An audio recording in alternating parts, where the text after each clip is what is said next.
So, as a recap to Golden Darkness, a lot of you guys, may know already, but Golden Darkness is essentially a hub-based dungeon crawler, turn-based fantasy RPG. It's said to be a lot like Dungeons and Dragons as far as the class and combat system is, as well as having a Diablo-style loot system. Or as if anybody's ever played it, affixes, suffixes to your weapons and armor and stuff like that, as well as legendary affixes and legendary properties in order to enhance your gameplay and whatnot. So, just going off of some of the recap that I have from my documentation here, turn-based fantasy RPG set in medieval times. That's also medieval mythological times, so keep in mind there's lots of things that could be in there, such as Furies or Gorgons and Griffs, stuff like that. Features a deep character customizability, meaningful stat interaction, and ever-changing gameplay. So it sets apart. That's how it sets itself apart from other RPGs. Also, in what would be the manual for the game, I would make it. It utilizes a simple to understand character growth and disclosed game info to allow players to choose their character paths from the start. So every character will be able to choose a class and a race, and there'll be a lot of, as opposed to some other games where they don't allow you to see what the implications of investing into a stat are. In this case, the game's going to have full disclosure as far as what every stat does and how it can affect your gameplay throughout the game. I didn't want the players to have to worry about deciding, is this something that's good to invest into? Is this something that's bad? Is this what I want to play? Or is this, going to change the way I play in a negative manner? I don't want that to be the case. I want it to be easy to discern how you want your character to play out, and that's goes in line with the way that Dungeons and Dragons uses its system, where any character is basically tailorable to however you want it to pan out. So Golden Darkness features right now 10 classes, 5 races, 13 different stats, 13 different weapon types, 20 different spells, a weapon mastery system, a morale system, magic and legendary items, and unique combat playstyles. Players guide their characters through merciless rumored dungeons in order to collect mountains of gold and piles of loot. You can tailor any character to suit your playstyle through the immersive stat system, and every stat helps you get through dungeons in a different way and with less of your own blood spilled. Visit the shop in the hub to purchase armor and weapons, along with other items to aid throughout your dungeon exploration.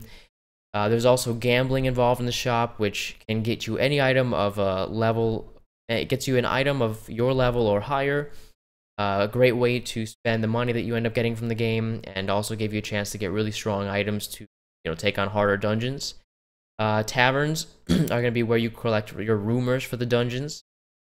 There'll also be, I think it's either going to be like a witch doctor or voodoo doctor. While going through dungeons, you'll be able to collect diseases, not collect them as in like trophies, but you can get diseases depending on monsters or traps or whatnot like that. So there'll also be somebody who can cure your characters for gold, of course, when you come out of the dungeons and you want to, be healthy for the next trip out onto the next level. Like I said, there's lots of traps, complex puzzles, and dangerous monsters. So each level and each dungeon will be featuring a large amount of different monsters. There may be a little bit of repetition for some monsters that are like generics, but overall, I want to have each area have a certain specific set of monsters that sort of fit to its dungeon layer or area, so that everything coincides together fairly well. Let's see here. So right now, with when the test level comes out, the way it's going to work is I'm releasing this with I'm trying to put together a test level. And the test level is essentially going to show all of the basics and all of the mechanics and gameplay that the game will feature. This test level is meant to be free and available to anybody who wants to play it. And along with this, we'll release a Kickstarter. And from the Kickstarter, anybody will be allowed to fund, the project and whatnot. And if enough funds come in, then I'll have the opportunity to buy a team and actually get together and work on a full-on, production of the game.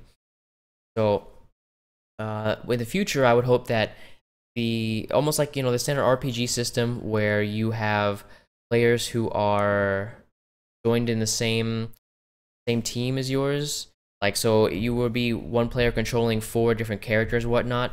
Is sort of the take that's going to be right now. In the future, I would hope that in the future prospects for the game, maybe way later on, I would hope that in your end of production cycle, I would be able to get other players to be able to control, add their characters into your team, and you can sub out your created characters.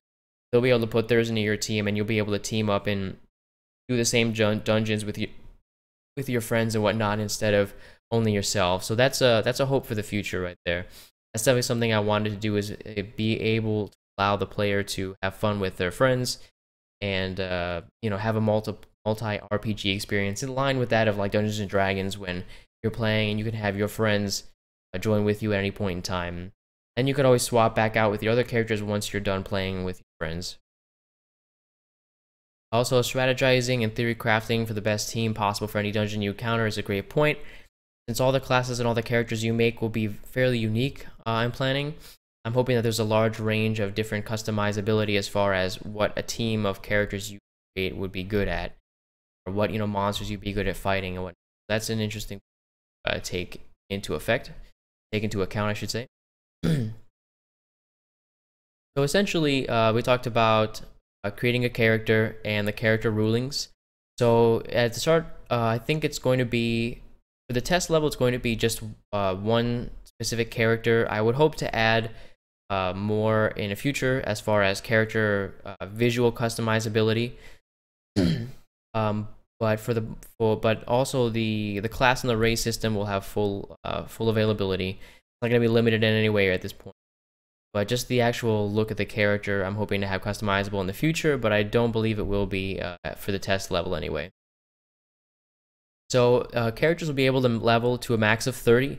Everybody starts at level 1, and your character stats cannot be put past 30 by the way of stat point. Extra points on your armors or legendary items and whatnot will be able to put you over the maximum. However, you cannot stat above 30 for your characters. Leveling up gives you 5 stat points, and you can only apply your stat points when you're out of combat, obviously. So the 13 stats that are available inside of Golden Darkness are your strength, which determines your carry weight and your physical damage through melee attacks and weapons and whatnot. Your dexterity, which increases your physical accuracy, a deadly strike chance, your ability to disarm traps, and activate and operate mechanisms. So obviously, physical accuracy is how accurate you are with any attack that you do. That involves physical attacks, and how that also goes in line with how good an enemy is at dodging your attacks. So obviously, the more accuracy you have, you can hit things that are harder or better at dodging. Deadly strikes is a mechanic that works sort of like, if you could think of it as critical strikes. It is not critical strikes, but what a deadly strike does is, since this is a turn-based game, anytime you land a deadly strike on an enemy, you'll be able to stop them from taking an action the next turn. So while not increasing your actual physical damage, it will put a very big hamper on the enemy's power for the next turn. I do want to make this game fairly important as far as traps are concerned. Dungeons and Dragons has always had a lot of different traps and unique variations of traps, and I wanted that to be fairly present in Golden Darkness. And being able to disarm traps is a very important part, because I felt like throughout playing through this game, I want to make sure that the stats in of themselves are balanced as far as power is concerned. Most RPGs you find, you'll end up finding out that, you know, one stat is really more important than something else. So for example, maybe I'll always want to increase my damage, and that's always the most important stat, so I'm always going to level strength first. Now, there's no way it would really be important to level anything else, and I really didn't want that to be the case here. And with traps having an increased potency than most other RPGs in this game, it's going to put priority on other stats rather than just surviving combat. Normally, surviving combat is always the biggest priority, but in Golden Darkness, I wanted it to be where getting through the dungeon will also be just as large of a priority, because if you can't make it out or make it to the next fight with enough life, you know, you're never going to be able to survive. Also, operating mechanisms is another part of it. Just anything that has to do with like levers or gears, things like that that go into any kind of dungeon RPG.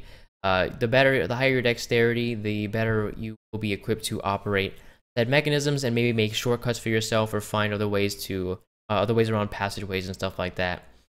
Agility will increase your turn priority, your character movement, and your dodge. So turn priority, the way that the game is going to work as far as its turn-based aspect is players and monsters once in combat will be organized based on will have their turn order organized based on their agility plus a roll of a d20. So essentially, the higher your agility is, the higher the chance you have of going before any enemy, and that is rolled every single round. So it's not like you get lucky once and you have the first turn for every single turn. You will actually have to roll for each turn. So low agility means that you could go last back to back to back, or with bad luck, that is. So that's going to be a fairly important piece to the puzzle. Also, it has to do with character movement. There are certain areas in the dungeon, and I'm still working this out a little bit as far as conceptually. There will be certain parts in a dungeon that you won't be able to reach without specific level of agility. So, for example, areas that are really tall or really high, you'll need a certain amount of agility to get to that area, and that could include traps, or that could include treasure, that could include shortcuts, certain things like that. I really don't want any dungeon or level in the game to be completely prohibited to somebody who doesn't have a specific stat. There will always be a way to get to the end game, to get to the dungeon and the end of the boss, and beat the boss with any stat you decide to invest in. Each way, however, will take you a different route. So if you have agility, you might end up going a different way than somebody who has strength, different from somebody who has more dexterity. So no matter what you decide to invest in, there will be an interesting way to go about the dungeon that's unique to you. It also affects dodge. As you can see there, dodge is affected by agility and stealth. So you will be able to choose during combat if you want to try and dodge, and that'll be very important to avoiding damage. Gives you a small percentage chance, as well as obviously going along with the line of the d20 rolls. You'll have a small inherent RNG factor into that as well, which will affect you. Will affect your gameplay. Is this going to be coded or blueprints? The guy that I have right now, not Rhino Crunch, is probably going to be doing C++. If it was just me, it would be done in blueprints. I believe he's better suited to C++. Let's see. Stealth. The other stat is stealth, which affects preemptive strikes, triggering traps, and dodge as well. Dodge we already covered in agility. Preemptive strikes are just like what they sound. You'll be able to get off an attack before combat starts. So what that means is you'll be able to use any skill or ability you want before any combat even begins to take effect. Before agility rolls, before turns are considered, and all of that as well. Hey Murdvertex, what's up, buddy? So the stealth aspect is effective in that manner, in that you'll be able to essentially, if you're strong enough, maybe take out or severely wound an enemy before they even get a chance to fight back. Also, stealth is going to affect triggering traps. While dexterity is your ability to disarm traps once you see them and they become visible, a lot of traps are hidden, and you'll be able to disarm them with dex. However, triggering them in general will be affected by stealth. So if you have enough stealth, you'll be able to run over a lot of different traps without ever having to worry about them. That's important because, like I said before, traps are going to be dealing a fair amount of damage, and you don't want to go around hitting every trap. If you do, you're definitely not going to be able to make it through the dungeon, so that's something that is another different way that you can navigate the dungeon without dying, essentially. If you put your points into stealth, that's your advantage there. Alchemy is another stat that's important to the game as well. It's going to be essentially like the old myth for alchemy. You turn items into gold. So items, like I said, like you'll see here, you can repair items, you can reroll items, and you can turn items into gold. Items, as you use them or use them ineffectively, will lose durability. You can repair them through alchemy, or you can repair them at shops, at your world hub. Now, it'll obviously be more effective to repair it yourself, but it uses the gold and items that you have in order to convert them, as the old alchemic myth is, to change either gold or a material into one or the other. So you'll be able to repair items with alchemy. You'll also be able to re-roll items with alchemy. So for example, say you get something that has one stat wrong, or there's a piece that you like the legendary piece of it, but something else on it isn't what you exactly wanted. You'll be able to use your gold at a percentage chance to re-roll the item. Also, you can turn your items into gold. Now you can also sell your items to vendors. However, keep in mind that as in keeping in line with standard RPGs, being able to convert your own or do it yourself is going to give you more gold than it would buying from somebody or selling to somebody who is in the shops. So at a high skill level, you'll be making nearly double the amount of gold that you would selling it to just the vendor. So another very important piece, as well as higher your alchemy level affects your chances of successfully re-rolling and repairing items. In this game, there's lots of great success or great failure kind of thing, because there's that standard RPG D&D aspect of D20s and whatnot. I wanted to keep that in line where you can get a super success, or really bad failure, and those will also affect gameplay as well. Now, charisma is also important. Charisma is a stat that affects your persuasion and charm on others. It reduces vendor prices, and it determines your morale for your team. Now, persuade and charm others really has to do with more of an NPC kind of figure to it. Depending on how charismatic you are, you'll find out more about your dungeon that you're proceeding into when you are at the tavern, which gives out your quests and lets you go into and explore new dungeons. So the more that you know, the more your person you're talking to in the tavern will be able to tell you. So for example, if somebody who has no charisma at all, they talk to somebody, they might just say, oh, it's a dungeon out in the jungle, go find it, there's gold there. A super high level of charisma will maybe get you more information. Watch out for traps. There's lots of darkness. There's lots of this specific kind of beast. Watch out for poisons. Watch out for diseases. Oh, I heard that there's a rumor that this is the type of beast that's in that dungeon or something. So you'll have a foot in front of everybody else who has less charisma. Also, reduce vendor prices. You'll get discounts on either gambling or buying items straight up from vendor. Also, people who like the witch doctor be able to cure your diseases, that will also affect and reduce the prices of that vendor as well. So in line with keeping lots of gold and money and whatnot, always going to be a very good and important thing, giving extra cash. Determining your morale as well. I'll get into the morale system a little bit later, but morale essentially determines how effective you are at combat at any given point in time. Having a high morale will increase your damage, accuracy, crit rate, great things like that, and having really low morale will hurt all of those statistics as well. So you want to be able to have somebody who will keep your morale high and not let it fall, because if it does, you get pretty bad stat negatives, and you don't really want that. Another point which is extremely important, stamina. Now, stamina determines how many actions you can perform before becoming exhausted. So as I said before, this is a turn-based game, and each turn you'll have 1 point of stamina that you can use, or you can use one of your skills, which ends up using a little bit more, like say 2 or 3 stamina. What happens is when you go down to 0 stamina, you become exhausted and you have to rest for your next turn. So for example, if you were in turn order, it comes to your turn during one rotation, you have 1 stamina left, use a regular attack, lose 1 stamina, now you're at 0. Your next turn you have to rest and you recover all of your stamina.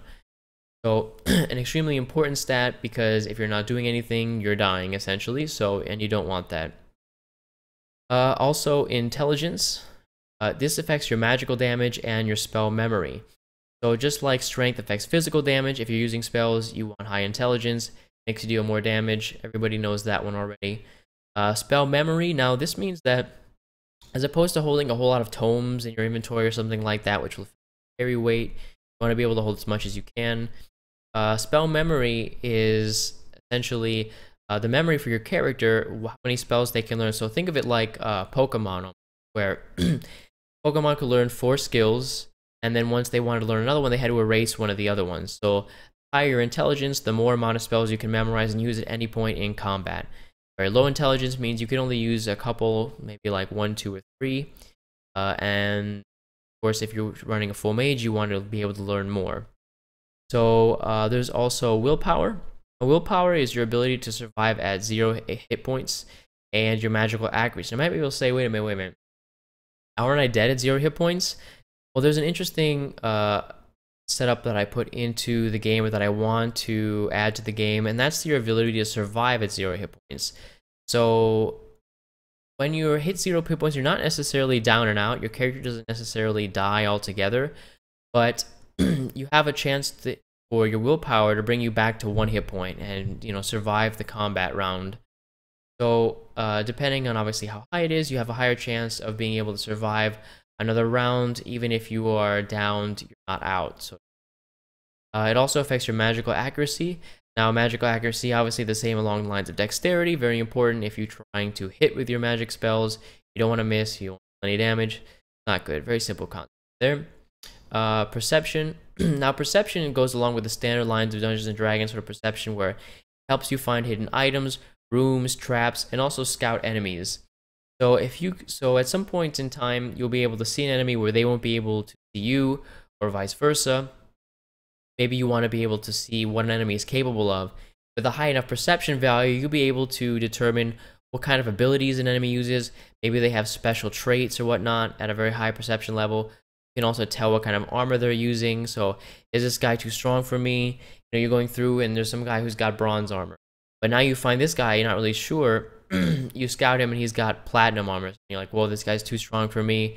I'm going to go back, you know, come back a little bit later or something like that. So, an interesting little point for that. And also, obviously, finding hidden items, rooms, traps helps you find unrevealed treasure paths or hidden rooms, hidden areas, as well as revealing traps. Again, along that same line, it's very important because if you scout an area, you might reveal all the hidden traps, and that way, now you're not worried about, am I going to run over them and, you know, automatically trigger them, lose life.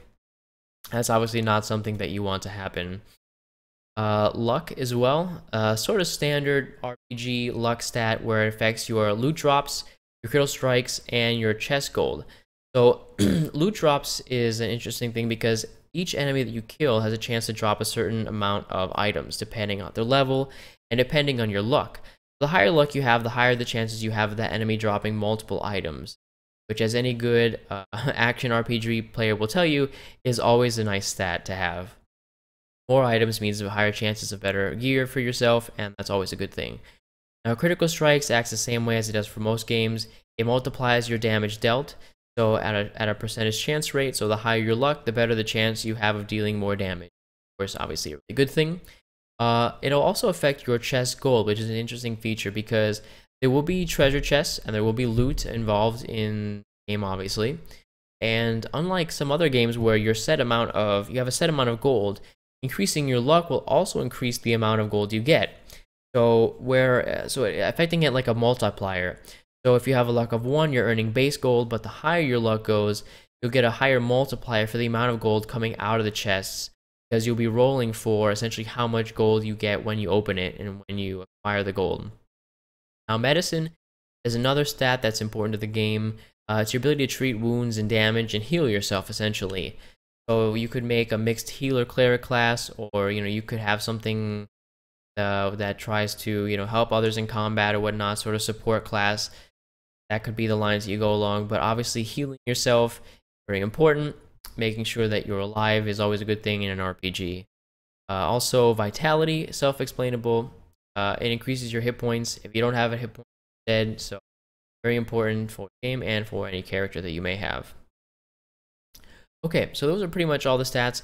We pretty much went over a lot of what they're used for. I'm going to go into a little bit more in depth on some of those statistics and systems a little bit later. Essentially, this would all be detailed for the player. If anybody wanted to theory craft or whatever, it would be nice to have the formulas. I always wish I had the formulas in RPGs or ARPGs that I play. So this will all be lined out for the player if they want to theory craft, how much strength you get, how much carry weight you get from strength, character's base carry weight, how damage is calculated through physical damage, your accuracy is calculated, and all the rest of that stuff as well. So let's move on to the character classes. Now I'm just going to briefly explain how the class system works, and then I'll go into each class a little bit and talk a little bit about it. So for each class, essentially, I don't want to pigeonhole any player into any specific. I want to pigeonhole any player into any specific class, really, or any specific play style. And since each stat is essentially efficient and effective as far as clearing dungeons is concerned on its own, each class sort of just sets you up in a specific manner that you want to proceed with your character. And they're generally set, these 10 classes right now, are set upon the stereotypical archetypes for classes that you'd be interested in an RPG. So the Phalanx, sturdy and massive, a walking dreadnought of a being, is the keep of the team. He has a tremendous strength and large endurance, and he's clad in heavy armor. So you'll see he has a high strength amount, fair dex amount, comes with a lot of vitality, 9 points in it, and you'll be able to essentially be the tankier support version for your team or whatnot. Now, like I said before with the combat, every combat attack, essentially, just your basic attack consumes 1 stamina. As you can see here, we're just using 1 stamina and we deal 100% damage. So that's your full-on damage from your weapon, costs 1 stamina from your stamina pool, and yeah, that's it. It takes into account some of the enemy's armor and you deal damage. Now, each character will get so far 3 abilities. I'm thinking about maybe going into the route of, as you level up, you'll be able to increase the level of these skills and their efficacy, of course. But for right now, they're just set to be sort of variations in how you want to go about taking the action for your turn. So stronger attacks might have more damage or might have interesting effects to them to fit the class that you're. So for example, on your Phalanx, Shield Bash costs 2 stamina, you deal 100% damage, so regular damage, but you get a 50% chance that the enemy passes the next turn, requiring a shield. So you're sacrificing 1 extra point of stamina for that chance that the enemy has to pass their turn the next rotation of turns for characters and enemies. Also, Engaging Strike, you deal 50% less damage. However, you're also taking 50% less damage from the target, and you taunt them on the next turn. Now, taunt is using the same stereotype, or the same archetype, I should say, that other RPGs use, which is that the enemy that you hit with that taunt has to attack you the next turn, or whenever their next turn is. Also, Tower of Steel, you lose 2 stamina and lose almost all of your damage, 75%. However, the entire next rotation, which is every single attack that happens during the next rotation, so the next set of turns, you take half that damage. So a very class that can tank very well, keep the team alive, and ensure that sort of like a crowd control for the character. Next up is a Barbarian, a creature of immeasurable strength and power. The Barbarian crushes all before him while forsaking himself. Prone to wielding weapons of massive sizes and destructive capability, no fear of death, and is quick to distribute it. So this is more of a character that's based around high damage and more or less not being so much crowd control, but being unmitigated damage. And he's going to hurt himself, or he's going to be a risk taker essentially in order to deal more damage. So he obviously has a standard regular attack. Every class is going to come with that. His Wild Strike ability costs him 2 stamina. But he'll lose 45% accuracy for the chance at double damage. Really important and really huge attack come through, so long as you're not fighting something that's really dodgy or really agile. Cleave costs you 2 stamina. You're going to lose 50% of your damage. However, you'll be able to hit all the enemies. So a nice little AoE strike, despite the fact that you're losing a small amount of damage. It adds up in the end to a little bit more than you probably would get. Let's see, Rite of Blood as well. You lose 1 stamina, but you gain 25% damage to your attack, and you lose 100 hit points. So you lose a small amount of life in order to increase your damage. Another sacrifice skill, of course, so it goes all in line with the character. Then getting into a little bit of sort of stealth rogue classes. The Assassin, an agent of the night. The Assassin is well versed in the ways of deaths and secrets. Nigh undetectable and swift as the night air, assassins are without equal when it comes to killing quickly and silently. Now, I like the way that this character sort of came out. Nothing to do with the fact that I am an assassin player or fan, of course. I wouldn't want to make any of my characters overpower or anything. I just sort of like the way that the abilities sync together in this character, or in this class, I should say. Your Poison Blade ends up using 2 stamina, have regular damage, but you have 100% chance that your next attack, plus 100% to your next Deadly Strike chance. And if you remember, Deadly Strike means that the enemy will lose their next turn that they have to take. So you you can also use Cover of Darkness, which is just 1 stamina, but you lose 60% damage, and you guarantee a dodge the next turn, your next dodge attempt anyway. You won't be able to dodge every single attack, but the next one that comes after you, you'll be able to dodge.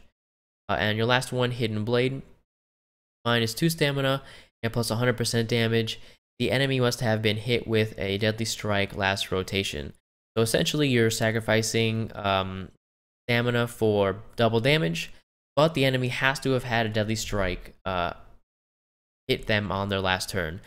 So essentially, another sort of risky play-by-play skill, which bounces off of that kind of playstyle for that character. If I want Deadly Strikes, I want to play with like a crit dagger kind of class character. This will fit right in with that and make the stats, together and work well together. Also, just a thing to note, plus 100% is a lot, but it does not mean that you won't be able to. It's not a guarantee.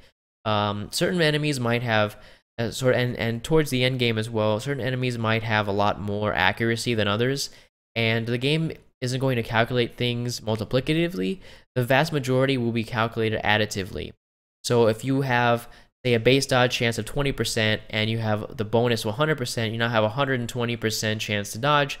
Say an enemy has enough accuracy to make his enough accuracy with your dodge to make his attack have an 80% chance to hit. Now you're trying to dodge, you have a 140% dodge chance. Now you're down to 40%. So it's an interesting. Just keep that in mind that 100% isn't a guarantee. It's just added into the formula as well. Another character or class, I don't know if I can call them characters or classes, is the Serpent. So agile and crafty, the Serpent is unrelenting in the pursuit of his own ambitions, able to use any means necessary to get the job done. He is unstoppable when impassioned, resourceful, and on guard. A Serpent is never truly down. So another sort of character that it relies on taking advantage of enemy positions, having your turn be important to your character. One of your abilities is Seed of Desire. So for only 1 stamina, but you lose a lot of damage, 60% damage, you get to choose your target's next targeted player. So this character will be able to choose almost like a sort of variation of a taunt. You can still deal damage. However, you'll get to choose what enemy is attacking what character on your team for the next turn.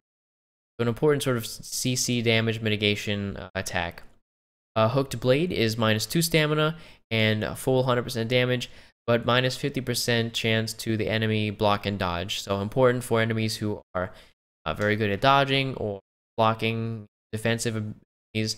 This will help probably wear them down for enemies or for your allies who have less accuracy or less chance to hit. A good crowd control again. And their counter attack, which is an interesting one that I like a lot. Minus 1 stamina, which will be paid at the time of dodging. You get 50% extra damage, and you deal your damage immediately after successfully dodging. So an interesting class where their agility is going to pay off, because while normally dodging an attack would simply avoid the damage, which is good enough in general, for this character class, you'll be able to use 1 stamina at that time and deal damage back right. So in the best case scenario, you can attack them, they'll attack you, they miss, and you deal damage, and it comes to your turn and you attack again. So a lot of damage can be piled on in that manner. Getting into some mage classes, the Arcanist, a powerful magi with an insatiable desire to learn all magics, immeasurable intellect, and unknown amounts of magical energy. The Arcanist is a force to be feared. So now, this goes in line with the magical spells that we're going to have, and I'll go over those in just a little bit. Some of their abilities will be shown here. Force of Will is minus 1 stamina. You deal full damage, but 50% is instead converted into a self-shield. So sort of a little bit way for the mages to protect themselves. Games always find they are really, really weak. They're sort of a glass cannon. And I wanted these to be more dimmed down, and so that a player could play them without having to worry about them being instigated by any attack, but you still can use their power to help them survive anyway. Desperate Power is -2 stamina. You gain double the damage, but you pass your next turn. A little bit of a risky situation, of course. You want to make sure that you hit, and you want to make sure that you finish them off, essentially. So a great way to finish off enemies and not take damage on the next turn if you can just take them out now. Arcane Channel is -2 stamina, and if your last attack was a spell, you deal plus 25% damage. So a nice way to sort of wrap up your spells together, so the more you start casting them, the higher your damage can go, so long as you have the stamina to maintain it. You sort of have a chain of increasing damage. Let's see here. Okay, so going into a sort of a healer, medic, specialty role is the Paladin. Now, a Paladin is a warrior capable of immense power from integration of magics with powerful force. So sort of the standard classical battle mage feature that a lot of RPGs are known for. The Paladin's abilities include Blinding Strike, which is -2 stamina. It does a small amount of damage in the number of 25%. But all enemies have a 25% chance to pass next turn. So it's sort of a gamble, using only a small amount of damage though. So a nice opportunity, if you're lucky, to have essentially a free turn for yourself.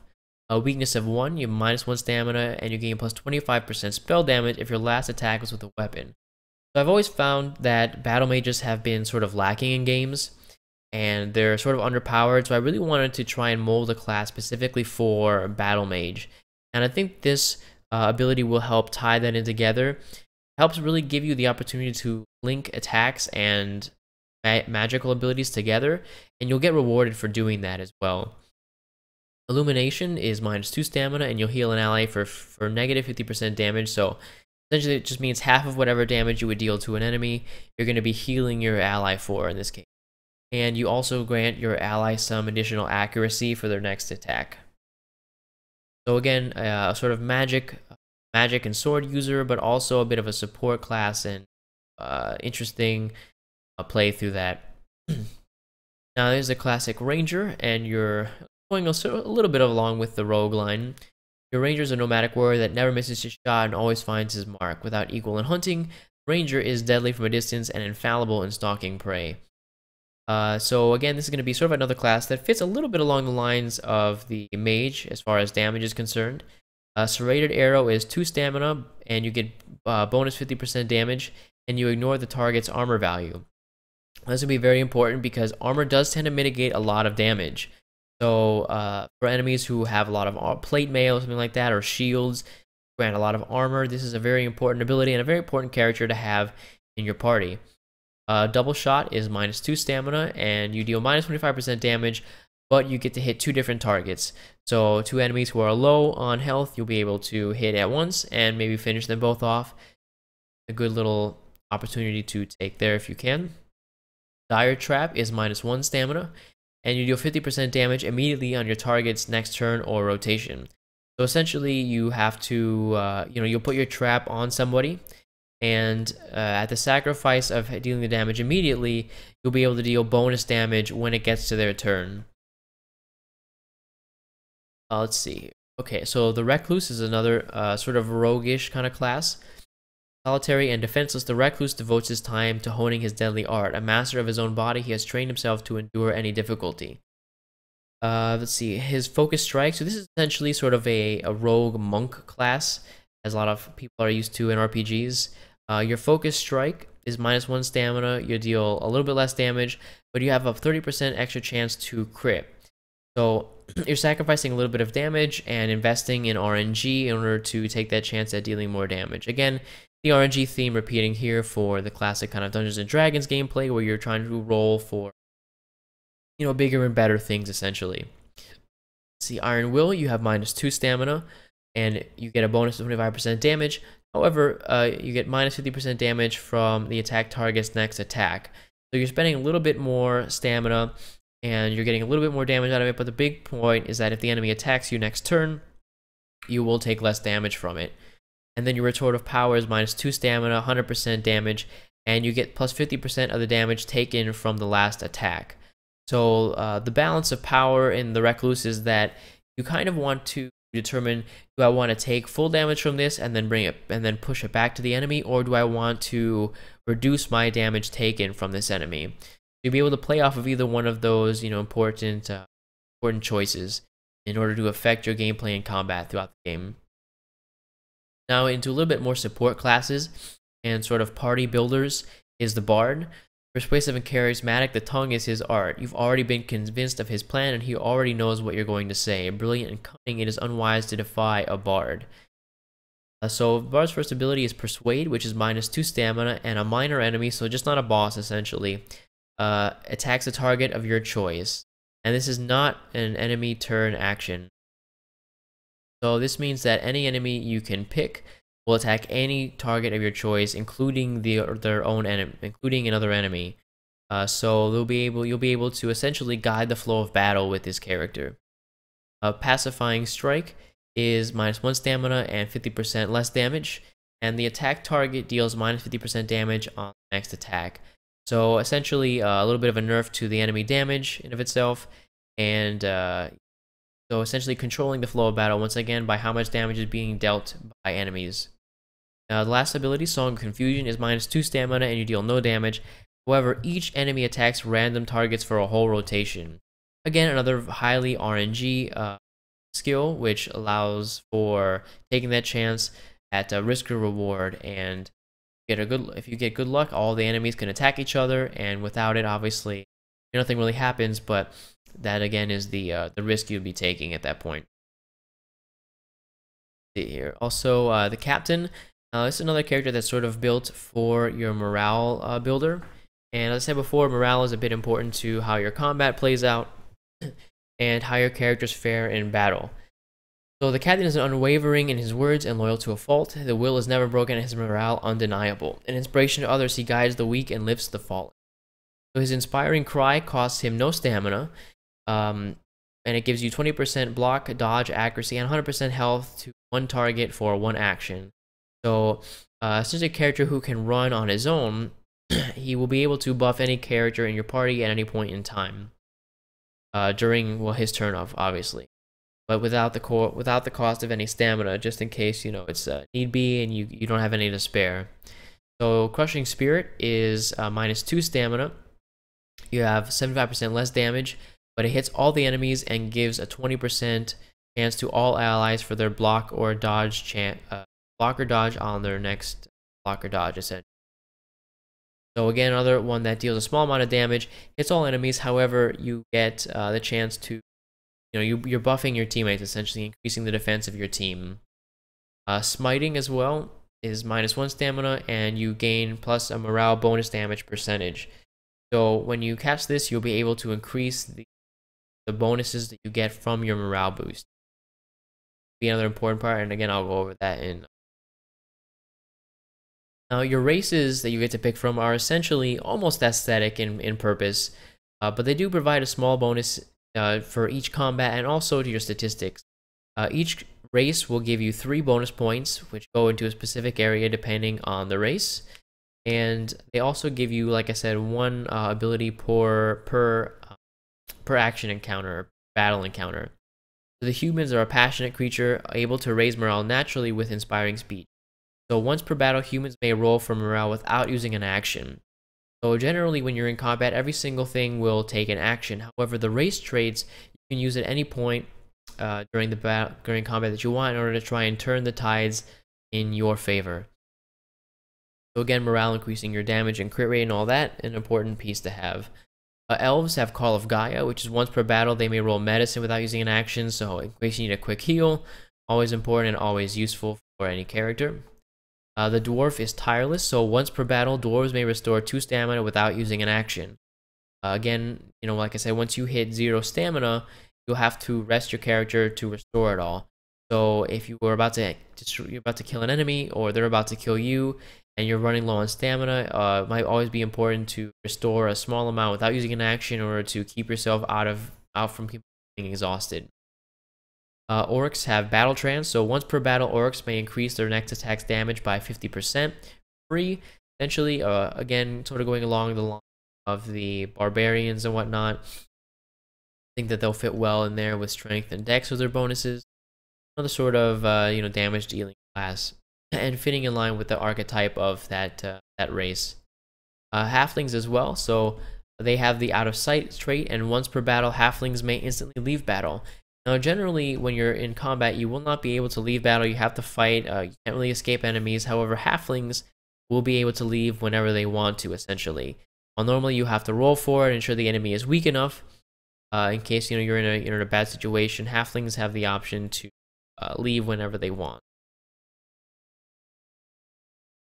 So essentially, there's going to be an experience chart for the way players start. As I said before, the max level for a character is 30, and characters start at level 1. So when combat ends, you get XP, and leveling up results in 5 spendable stat points. There's also going to be a weapon mastery experience. So whenever you're using a weapon and you defeat an enemy, you'll gain experience for that weapon, and increasing your weapon mastery level will increase the damage and the accuracy of that weapon as well. So the more you decide to stick to a weapon, the more masterful you'll be with it, and the more damage and accurate you will be with that weapon.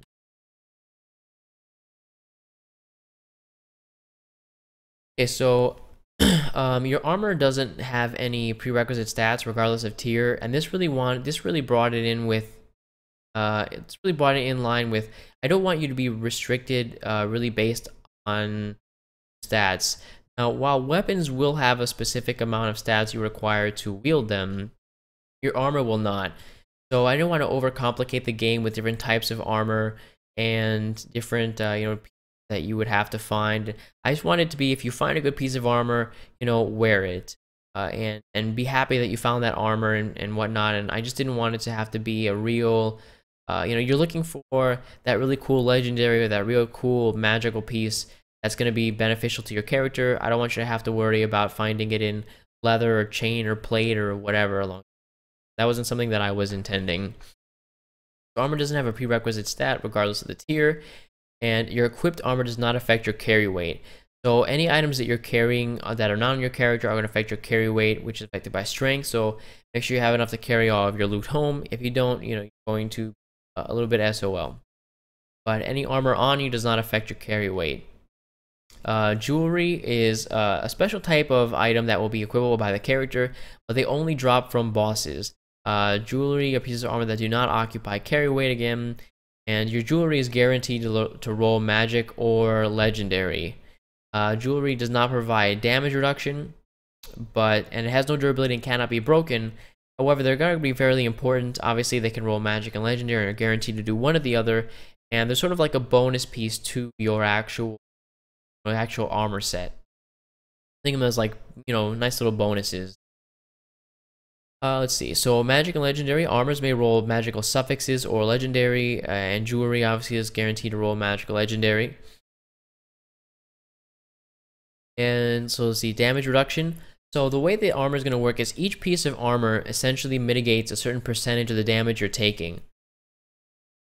So you can see here on the tiers, going from copper to brass to silver, iron, steel, platinum, titanium, orichalcum, adamantium, and mithril, you'll reduce that percentage of damage taken for each piece of armor you have. If I remember correctly, there were 7 pieces you could equip, so you can get up to 70% damage reduction on your character at the very, very end game. And then you also roll a d20 to determine how much extra damage mitigation you get from your armor. And for each point is 1% extra damage reduction. So at your most luckiest and most OP, you'll get up to 90% damage reduction, which will be important because I want it to be where final bosses are going to deal a lot of damage. And because of the fact that all the stats are additive instead of multiplicative, damage can still be really high at top tiers or super challenging dungeons that could be made for the game or whatnot. Okay, so a small aside here for shields. Players can use a shield to try and block for the price of 1 stamina during while they're being attacked. Shields now have a static block chance depending on their shield type, as well as a small d20 roll, just like your armor mitigation. Bucklers only require small strength 5 up to the tower shield, which requires 20 strength. Now each shield also has a different block chance, starting from the buckler, which is 40%, all the way to the tower shield, that's 60%. If you choose to block, you automatically consume 1 stamina whether or not it blocks. You also roll your d20 to determine if the block was successful or not, and upon successful blocks, you also get to roll to determine how much damage you're blocking. So a really strong attack will only be blocked a certain amount, just so that in real life, for example, if a weapon would hit the shield that was small, it could crush your arm or hurt a bone or something like that, as opposed to just being blocked entirely. A little bit of realism thrown in there as well. Now, I spoke a little bit about durability before as well. Just like standard RPGs and whatnot, durability will be affecting items, weapons, armor, stuff like that, except for jewelry, of course, as I stated. Now, any equipped armor that sees combat can lose durability, and once a piece of armor or weapon reaches 0 durability, it's considered broken and doesn't provide any bonuses to your character. So you can repair armor through alchemy or through the shop in the hub of the game. Now, durability loss is calculated by rolling really poorly. You'll lose durability from that, or from blocking for a shield, or enemies that roll really strong attacks can also reduce your durability by 1 or 2 points, depending on how high the roll is. And then also the tier of your armor determines that. Tier of your armor also determines how effective or how durable it is. Top is 36 points, and the bottom is 20 points of durability. Okay, so here's a really cool part that I liked, that was interesting, is the weapon system. Now, this is just reference for me here as far as what they're going to look like and how they're going to be designed in the game. But each weapon will have a small variant, sort of like that same Diablo-esque you guys would be used to if anybody's ever played that before. There's a lot of swords or weapons that have different tiers, and those tiers I sort of just wanted to bring into an aesthetic portion of the game, in that I don't want to see the same two-handed sword dropping every single time. I want at least a small amount of variation to start with in the game, and of course it can be expanded later, but I just wanted it to be available now, so that playing through the game won't be boring. If you find the same item 5 times, it's not going to look exactly the same, you know what I mean? Again, equipped items don't affect your carry weight, just like equipped armor doesn't. So we have one-handed swords, two-handed swords, axes, blunt weapons, staffs, fist weapons, daggers, bows, polearms, wands, and tomes.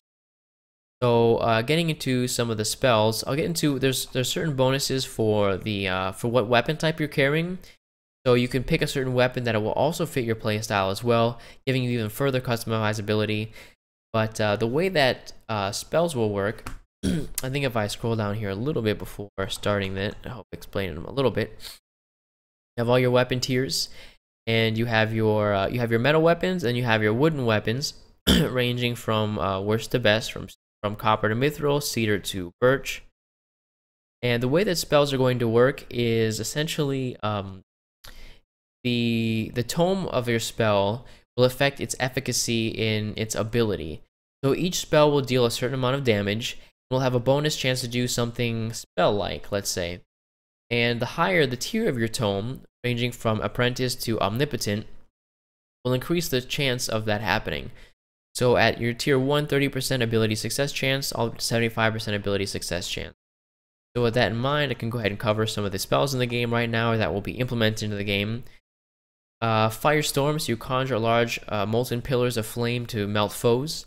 You deal 30% less damage, and remember, damage is calculated based on your intelligence stat, as well as your weapon, your weapon damage, and other things, I think, including your accuracy. I have to look back at the formula again. I made it so long ago. But so your damage isn't going to be calculated specifically off of your tome that you find, the spell level. The spell level is going to affect, again, the chance of the special ability happening. So hitting all enemies, only 30% damage lost to hit all enemies is a really powerful spell. I feel like mages are going to be really interesting to play in my game, and I'm really hoping, I have a feeling it's going to take a lot to balance them, but I do like the way that they are coming out. Gravity is a tome or spell you can learn which flexes the force of nature, increasing or decreasing its power. You deal 25% less damage, but enemies' priority is the last on the next rotation. So if your effect works, the enemy has to go last on their next turn. Let's see, Time Warp. Now this is an interesting one that I really like, and I really hope in the future to have really unique spells like this as well, to make the mage feel not just powerful as far as damage is concerned, but utility as well. So you deal 75% less damage than you normally would. However, if you succeed, you remove the enemy from the fight until the end of combat. And upon your combat ending, your fight with a time warp target starts immediately after. You're essentially removing an enemy from the fight and their presence and their threat until the end, and you can deal with them however you like once you're finished with the initial combat system, the initial combat phase. Glacial Prison, another one, 75% less damage. However, you can freeze an enemy. Enemies who are frozen pass the next turn, and 50% less damage taken from the enemy from their next attack because they're frozen. Frozen status is removed upon being attacked or 2 enemy turn passes. So essentially, you're disabling them from the fight for 2 turns. Again, a very important, interesting ability. The Tidal Surge, 60% less damage, but you hit all the enemies guaranteed on this one. And your bonus is that enemies agility roll -5 for the next rotation. So a high chance of making sure that they are going to go last and ensuring your whole team gets their attacks off before the enemy does at the very least. Golem's going to give you a small summon, which would be interesting because they can take attacks or deal out attacks based on their preconceived notions and what you're summoning. So depending on what you roll for it, you'll be able to summon either one of these elemental golems and whatnot, and they'll fight for you. Static Field is 50% bonus damage, and your abilities are it chains up to 3 targets, losing accuracy and damage for each target past the first. So again, another RNG. You roll for each target, but you have the chance to hit almost every single enemy for bonus damage. That spell. Terraform, another interesting one that I like for this game is you can target your allies with it. Your ally is not targetable for the next rotation. So an enemy is really, or an ally I should say, is really weak, down to like the last hit point. Maybe they just survived, like a struggle to stay alive, and you cast this on them and you're successful. Now they can't be targeted for the next rotation. They're essentially invincible for 1 rotation. Really important sort of shield that can be cast on an ally. Your Ice Freeze spell, 50% bonus damage, and your bonus ability is that it cancels 50% of the enemy's next attack damage. So a sort of, unlike the other ones that are more of an AoE, this is a focused ability on one enemy who maybe does more damage than someone else. It's a good way to control that damage from Arcane Blast. You strike an enemy with arcane power in the form of concentrated blast. A sort of standard ability. You deal standard 100% damage, but you get 25% bonus to your next spell's damage. So a nice way to sort of follow up or start off a fight when you're not sure about an enemy's ability or what you want to do yet. It's a good way to just increase your damage for the next turn.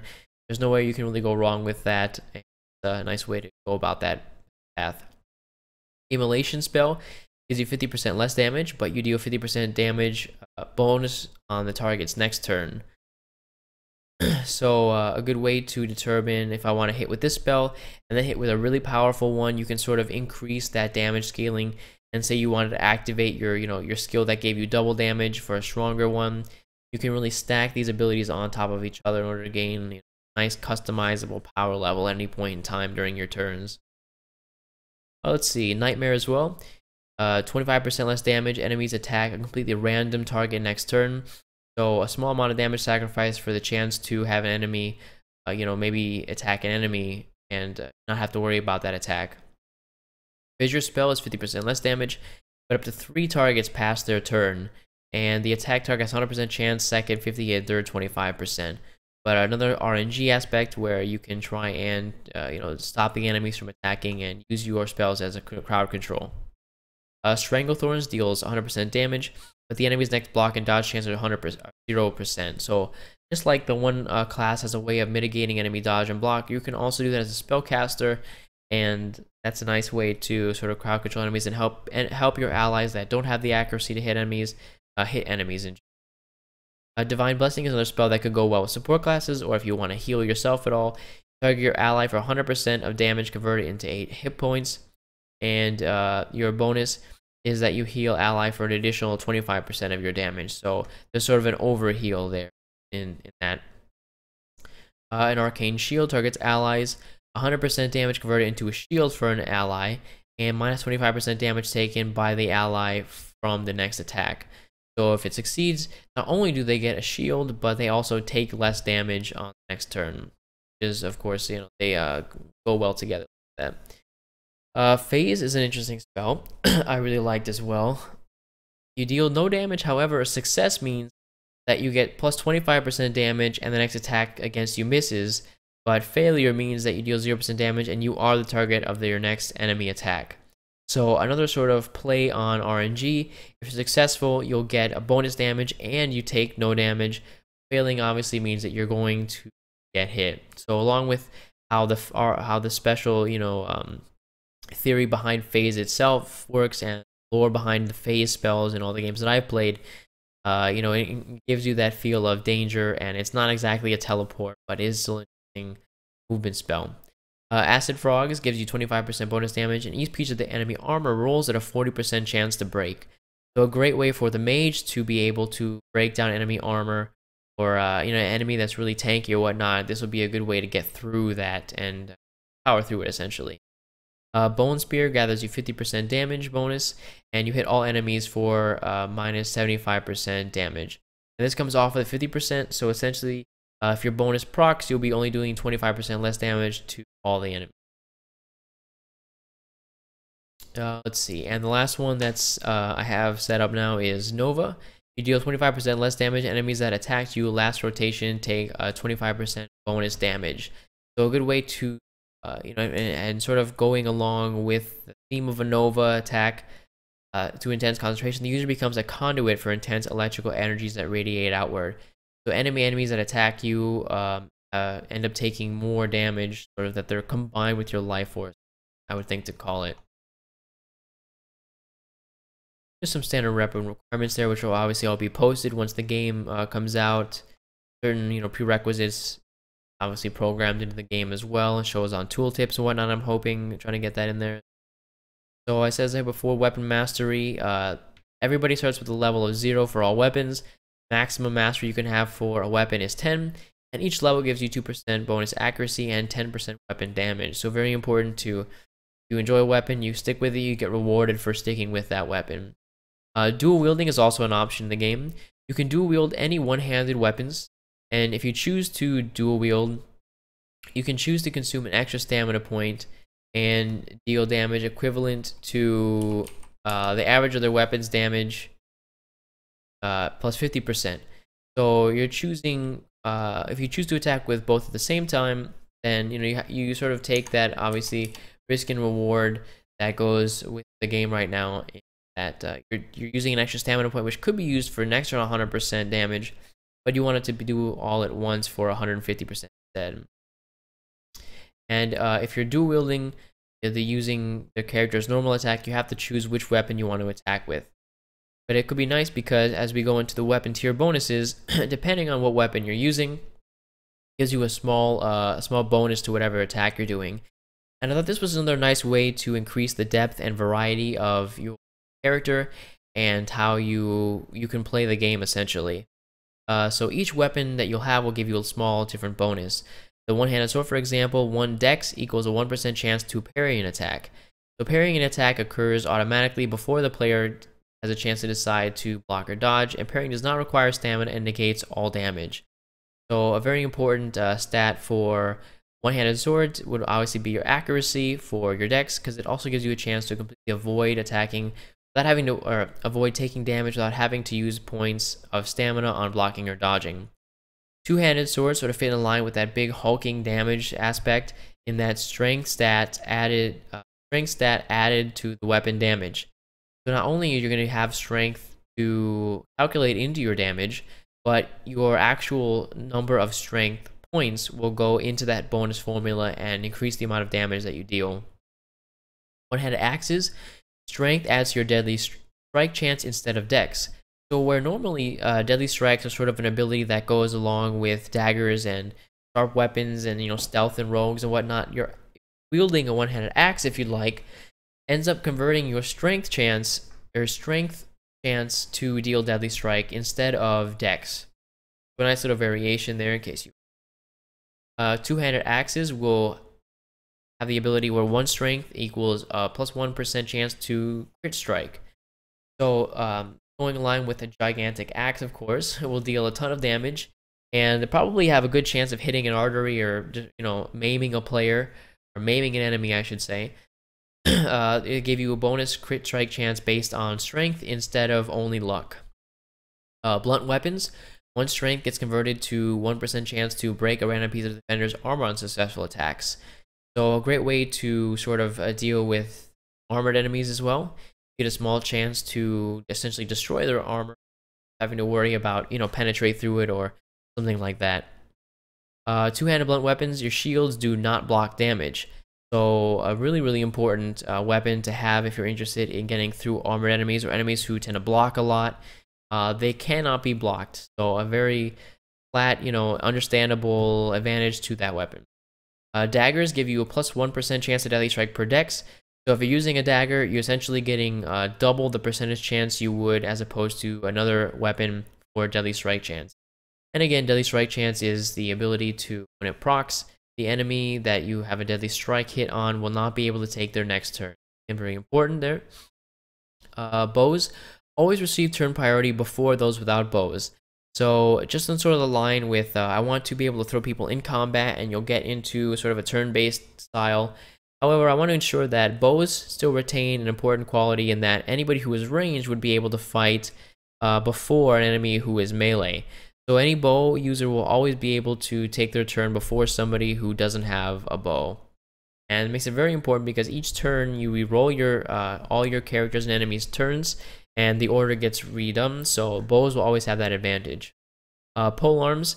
Players may pay 1 stamina to perform an extra attack before their first at 50% damage on the last enemy attacked. So if you think of a polearm hitting enemy from long range, and they often are able to hit enemies without them being able to hit back. If an attack hit more than one enemy, player chooses among the target, and then players may not use skills during the second attack. So it's a small little bonus of extra damage. Can't really be overpowered as far as like dealing extra skills and whatnot, but it is still a nice little boost of damage if you so desire, and if you have the stamina to pay for it.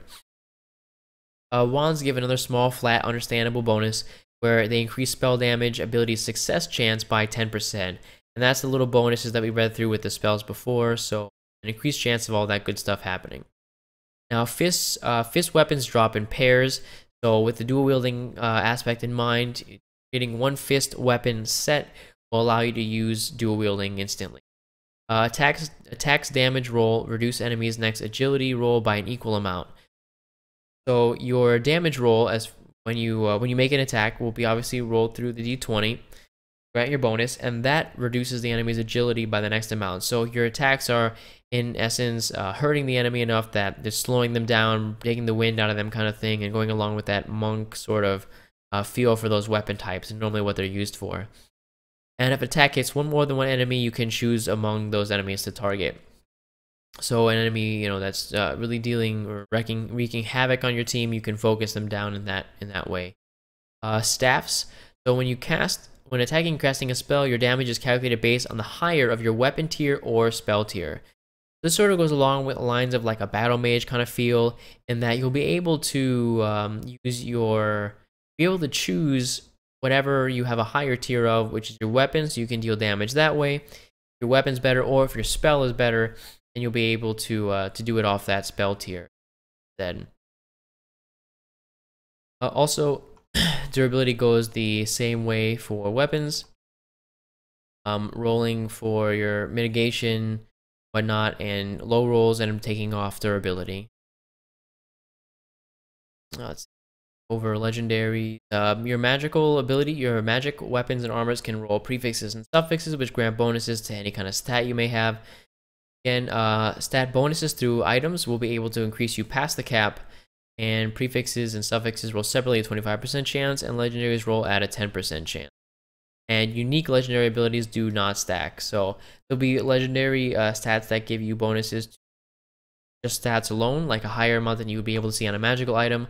But there'll also be items that have unique special abilities and give you sort of a different play style even. Again, we went over turn combat, but essentially what happens is you assess the enemies, you roll the d20 along with their agility to determine who is going first and whatnot.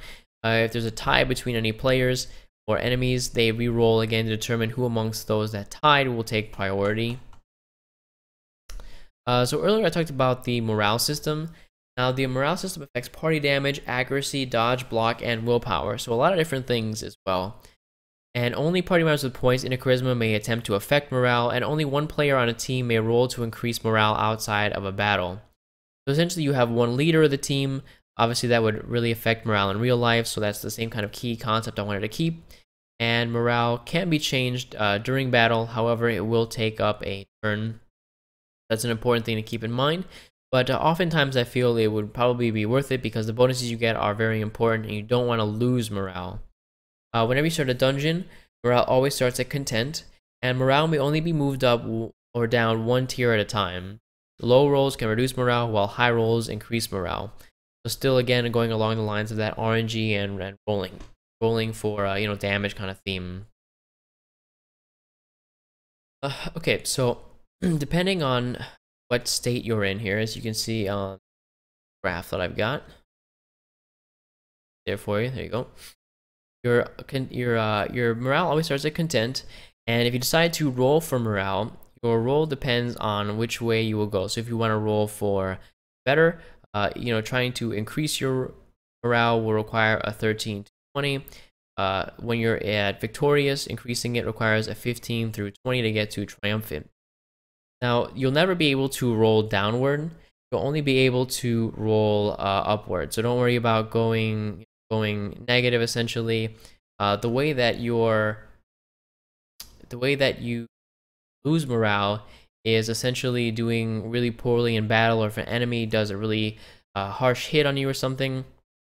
That's the way it'll move down. So negative morale increases by one tier over time, while positive morale decreases by one tier over time. So you can see here your duration. If you are at hysterical, that's going to last 5 battles until you're back to content, and triumphant will last 1 battle until you are back to fervent. So you'll drop down those tiers as you play throughout the dungeon. But obviously increasing your morale will be important, as you can get up to 25% bonus damage, accuracy, block, willpower for your whole team is really important. Healing as well is a fairly simple system, but nevertheless important. It's tied into your medical stat as well. You'll be able to roll d20 times your medicine skill times 1.5. That's the amount you heal essentially. You just lose 1 stamina if you're in combat, and you may only heal, each player may only heal once outside of combat. There will be potions available at the shop. They are going to be fairly important because if you are in battle, you can heal as many times as you want, but it will take up a turn. And you'll only be able to heal each character once outside of battle. So it is important to make sure that your health stays, you keep healthy during battle and during the dungeon overall. It's stamina again. Determines how many actions you can take before becoming exhausted. Hitting 0 stamina means you're exhausted and you have to pass your next turn to rest, and it fully recovers your stamina. But stamina, however, does not replenish naturally. Only once you finish combat does it recover. We cover death a little bit. I'm sort of still on the fence a little bit about this one, as far as the game is evolving in its playstyle and the party system that's going to be taking place. But currently, I have where the character's hit points become 0 and the player willpower roll fails, you're removed from the dungeon and you may longer participate in the current dungeon. You lose your equipped items and inventory, but you retain your level and experience and your gold. I also have it where there's be a system where you can store a couple different items. If you have a really important item that you want to keep for later, you can store that in your town sort of stash, and that will give you some safekeeping. But it will be really important to retain your gold and whatnot, and your level, of course. But I want it to have a bit of a detriment to dying. I don't want it to be super easy cheesy where you can just die and whatever, or I'll run back in and that's that. If in a party, other characters may continue to progress through the dungeon, just that one character that loses their stuff, essentially. And if all party members are moved from the dungeon completely resets. So earlier I talked about the shop. Like I said before, they will allow you to gamble, buy items, and to buy items from you. So a good way of making gold, as well as spending it and rolling to increase your power throughout the game by getting items of worthwhile value. So before any dungeon, players can buy items from the shop. They may also sell items from their inventory. Items sell at 45% of their value. Magical items sell at 55% of their value. Legendary at 65%. And negative magical items sell for 0. So sort of like how Diablo 1 had some items that weren't good. That's sort of the same thing here. There can be bad tier or bad bonuses for items. And you can repair items for 25% of their tier value. All the tier values are shown here. So those are all the calculations you'll be seeing in the game. The shop doesn't sell above tier 5, however, you will have to find those yourself. It also goes into you'll be able to sell broken items if you don't feel like repairing them or using them anymore. That's an option for you as well, even though they sell for a small amount, something is technically nothing. And the way that gambling works is gambling randomly generates a drop from a monster of your current level, and gambling increases its cost based on your level. So obviously, the higher the level you are, the higher chance you have of getting a better item, but the more expensive it's going to be and the more you're going to have to pay for it. So like I said before, the shop will keep a stash for you. Items kept in the stash will never be removed from the player, and players may not use items in the stash while in a dungeon. You can store up to 1 item in the stash initially, but as you level up, you'll be able to increase how many you can have. By 1 at level 5, 10, 15, and 20.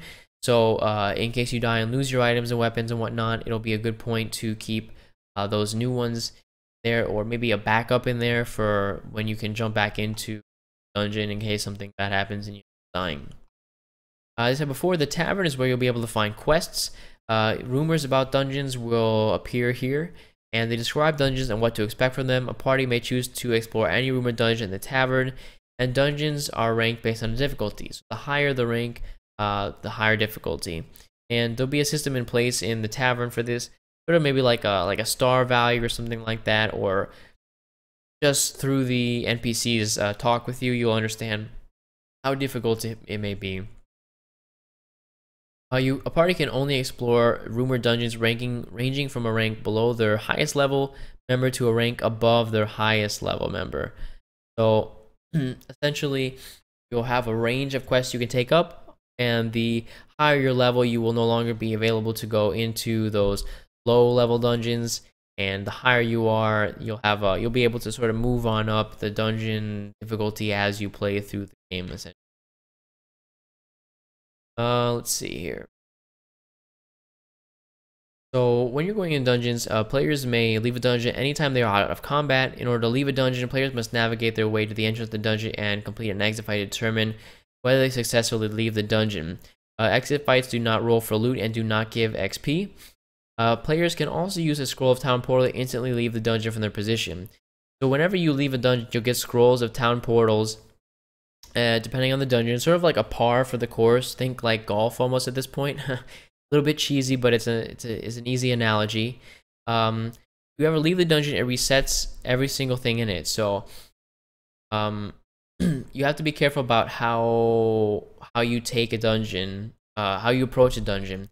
Essentially, you have so many attempts at completing it in one go, and knowing the different, you'll have so many tries and so many heals, so to speak, to as you go through the dungeon and whatnot. But the important thing is that you'll know what's coming after you. Essentially, you'll know where enemies are, you'll know where some traps are and stuff, and that'll help you better navigate the dungeon for the future, or maybe even find more loot and whatnot. Party may choose to abandon a dungeon in order to explore a different one.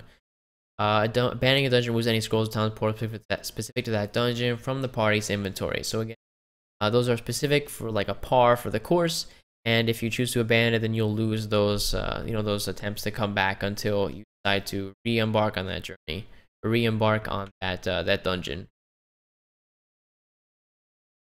Again, the way the traps work, traps or mechanisms are placed throughout the dungeon will cause harm to the player. You can either stealth and avoid them, or you can use dexterity to dismantle the traps, or perception to reveal them. Chests roll based on your luck, as I said before. So there's a few different chests which will be in the game: wooden chest, iron, silver, gold, dragon, and shadow chests. And for each point of luck you have, you get 0.33 added to your d20 chest roll. So the higher your luck's at, the more gold you'll be getting from every single chest, and also from obviously your d20 roll. Also, more higher numbers means you're rolling in the gold, baby. And bosses always drop magical legendary jewelry for each party member present when killed. Bosses also award a large amount of experience and often house large amounts of items and or gold. So some games, your bosses tend to be really lackluster, and I really wanted the boss to be an important part of a dungeon. It's a very epic climax to whatever dungeon or level you're in, and I want it to be important. So you always get a lot of experience and gold and items and whatnot when you beat him for the first time anyway. And because the bosses award loot experience once per character, you can choose to fight a boss again if you want. However, any character that already received experience and loot from that boss will no longer receive that bonus. Okay, and I'm pretty sure that covers over a lot of the mechanics that the game is. See, I have like we have a small loot table here as well, which is going in. I'll have item requirements set up, damage calculations for everything, as well as turn priorities, experience systems as far as weapon mastery as well, morale systems, healing, alchemy rolls, stuff like that. Small shop set up for selling and for buying. Chest gold rowing as well as this will also be able to roll potions for you, very important in sustaining yourself through the dungeon. Variety of traps which do different things, monster generators and different types of monsters along with their stats, cheats and whatnot for a player to keep track of in case they were, wanted to, oh yeah, I remember that monster, that was very important, that guy did a special ability or whatnot. So if anybody has any questions, feel free to ask them now. I'll just go ahead and answer a few, and then I'll be able to highlight this guy. How long I've been working on it? From concept, the concept was around the end of December. Started conceptualizing it, and up until it was April or March, I started modeling for it. Yeah. So a little bit over half a year from concept, essentially.